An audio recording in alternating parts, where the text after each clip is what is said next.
And my name is Julius Ojula. Today we are here in the offices of Mida, an organization that started from the mango tree that we showed you. We went to a grassroots house, and this small office is where we are now, meaning we are moving for 20 years now. Yes, 20 years now. What are you really telling the people? I know there are so many, we have seen so many projects. Can you list for me the programs that Mida is running so far? I am Otim James Robert, the Executive Director of Mida, and I coordinate the Children's Donation Project of Caritas Slovakia in Mida as a center of that project. So here in Mida, we are running a number of projects. One of them is the one I've just mentioned, the Children's Donation Project of Caritas Slovakia. That one is helping the vulnerable children to also go to school, and they are supporting the education of those children. And then also we have the tailoring section, which is helping us train the school dropouts and those teenage mothers in tailoring and also other crafts. They have also learned knitting, and as you can see, they are doing some great work. We also have, we have not yet dropped out to HIV/AIDS awareness campaign. It is still going on. And we have the child protection. Julius, we are faced with a big problem. In Ngora here, there are so many teenage mothers just because teenage pregnancy has become a big problem here. Young people are now doing nothing. Instead, they're just having irresponsible sex, and they are making now their colleagues, the girls, to conceive. And that's why most of them have dropped out of school. So even for us, the children in the program, we are trying to do child protection to make sure these children are helped. We have had those children who have conceived, but we've tried to help them get justice. Then there is also the project that we call SPICE, strengthening parents' involvement in improving child education. This project is a new project that we started because we saw a need. You have seen most of our children are walking barefooted because the parents and caretakers are not able to provide for them that. And then scholastic materials, they think government is taking care of that also. Issues of development of the school, parents think it is government to do everything. So now they have left the schools also demoralized. And that's why you see there is poor performance of mostly government schools, because now teachers are also demoralized. They are lacking the support of the parents. Now, as an organization, we feel we need to take this fight to the clans. Yes. And that's why we started by, first of all, meeting the LOC1s and the LOC3s. We said, I think let's first try for Kapiri County. After meeting those people, we asked them to identify clan leaders in their respective villages, which they are leading. They identify all those clan leaders. Then now we also met those clan leaders. Yes. And we asked the clan leaders to also identify what we call, these are now our champions. We call them the clan child patrons. Those are the people, 2 per clan, a man and a woman. Those are the people we intend to empower to really mobilize their clanmates to support the education of the children.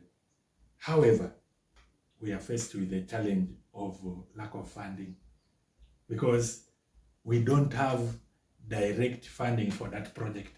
Yes. And yet it is really, really a good project that will bring all the parents to support the education of their children.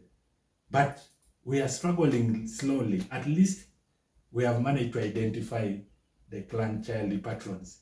Now what we are waiting for is to see how we can build their capacity, and then we equip them by buying for them necessary toolkits so that they're able to link now, to be a linkage actually, the school with the communities, and also mobilize.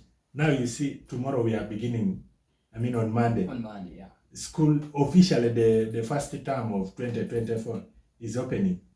But are parents ready? Most of them are not ready. That's why we need these people to prepare them, to mobilize them. And you see, most of them are even drinking waragi, and someone is complaining that he does not have anything. Now, if you spare that little and buy for your child a book, don't you think you'll have helped that child a lot? Yeah. Yes. So that's why we designed this project. Unfortunately, we lack funding, and now we are just there struggling. I know there is also ready to do that outside there. Yes. There is also the sickle cell sensitization. Yes.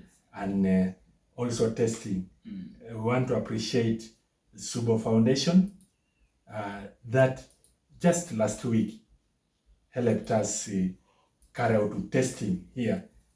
Julius, if you had come here, this whole place was full. Wow. And we were able to test 163. Out of that, 30 of them tested positive with the sickle cell disease.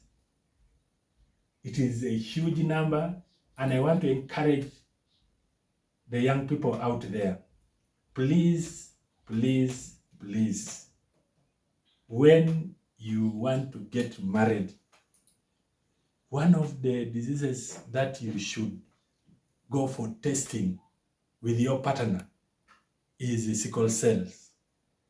Once you realize that both of you have that trait of the sickle cell disease, try to find another way of handling it. Because when you go ahead in joining in marriage, the chance of you getting a sickle cell patient is high.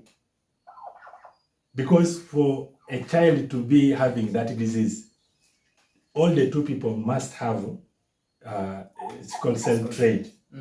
You mean if one is having and the other one is not having, no, the child may not get? No, the child will not get.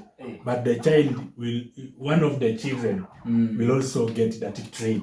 Because one of the parents is having that trait. Yes. For one to have sickle cell disease, all these people, the two must have that gene. Wow. But of course, there's a misconception out there that it is always the women who are the problem causers.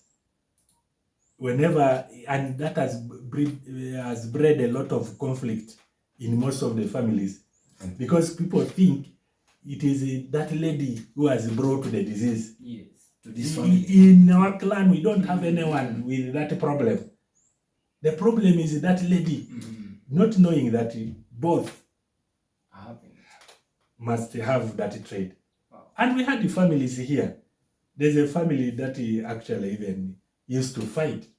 They came here, we tested them, and we had to sensitize them that we need you people to know that for you to produce, because they have a sickle cell child. Yes.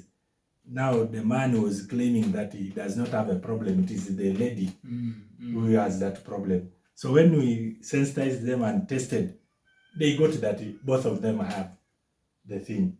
So that is the thing. Now, as an organization, what we are only lacking is again funds to But- set up something. But what do you do to those ones that so far, what you're doing so far to those ones that tested positive as an organization? For us as an organization, we have just linked them with the Ngora Health Center 4. Okay. Because that's where there is that clinic, and we are telling them that please go there. But of course, like I told you, Ngora Health Center 4 is also a distance, 20 kilometers away from here. So we are looking forward to setting up something here if we can get someone who can help us with some money. But our appreciation, because even that testing was a support from Subo Foundation. We want to appreciate Subo Foundation so much for, first of all, coming up and helping us do the screening. We hope that we will continue, and we see how we can set up something to help the vulnerable communities here in Morukakise, and of course the entire Teso.